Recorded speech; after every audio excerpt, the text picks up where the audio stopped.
All right, another day, another video card review. This time it's the GTX 1660 from nvidia. Embargo just lifted. Do we really have to do a dedicated video on this card? Don't we already kind of know where this is gonna fall? I mean, come on, I've got better things to do with my time. If only there was someone with nothing better to do than to shoot this stupid video for me. I mean, that would be really great. If only I could find someone. Hey, honey.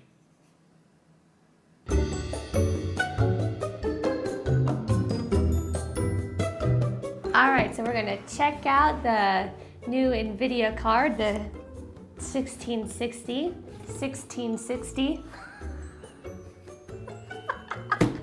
This is MSI's card. It's the Gaming X. Okay. This specific model is selling for $249, but nvidia's MSRP is $219, so you can get it for a little bit cheaper. It has the twin Frozer 7 thermal design.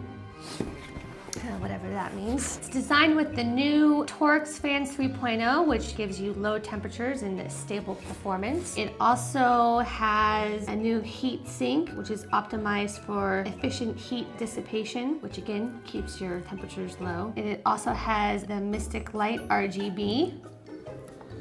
Awesome. That's all I really see on the back of the box, so let's open it.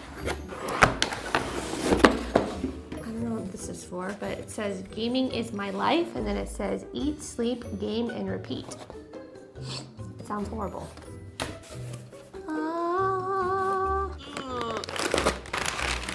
right, here it is, guys. Looking pretty good. So my first impressions of this card, seems like a pretty sturdy card. Has good weight to it. The plastic is pretty good quality too. Like sometimes when you get a new product and it's made of plastic, it can seem pretty cheap, but this actually seems pretty nice. I like the brushed metal on the back. That's pretty nice. Oh, Kyle always points this out. It has one 8-pin thing right here. All right, now that we knew what this card looks like, let's go over the specs. Oh God. Alright, help me, Kyle. What does this mean? Alright, looking at the GTX 1660 column here, the architecture and model is 14 nanometers. I don't know.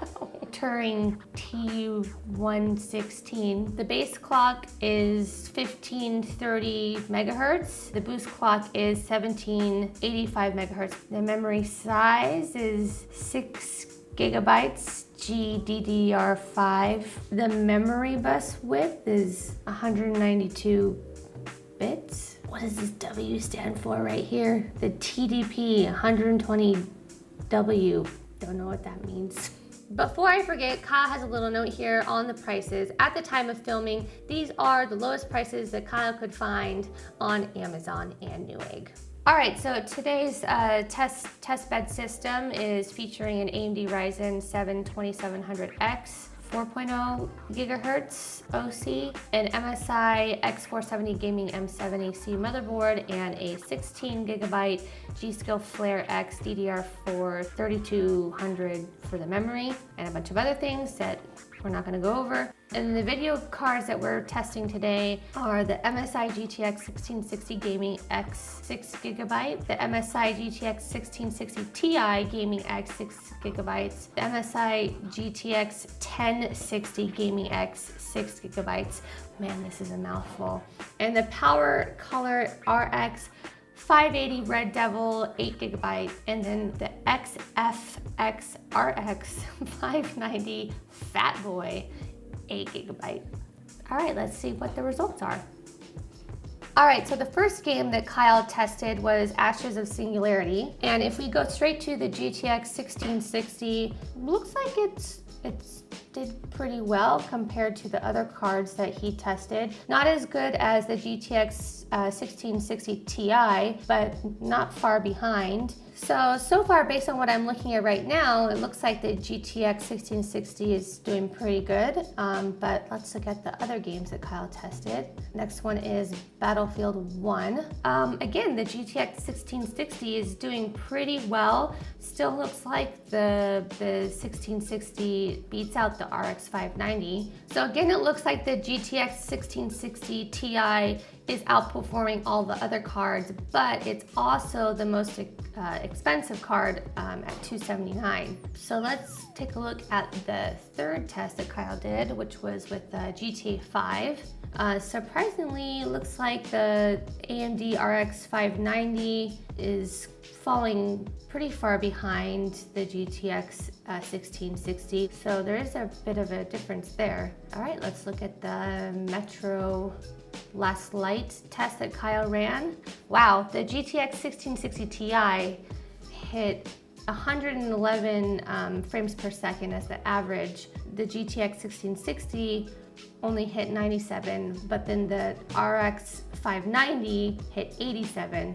So there's a pretty big difference there between those cards. All right, and it looks like Kyle only ran averages for this last test for Shadow of the Tomb Raider. Again, the GTX 1660 looks like it's pretty up there. The Ti is obviously outperforming all of these cards. Again, the AMD cards just aren't really up to par with the GTX 1660. So, all right, let's look at the averages of all of these cards. Kyle put some little notes here. It looks like the 1660 was 10% slower than the GTX 1660 Ti, but it's also cheaper, so you know, that's pretty good. It looks like the GTX 1660 was faster though, 8.4% faster than the RX 590. So if I were to have to choose between these two cards, I probably would choose the GTX 1660 just based on performance and price alone. And then if you compare the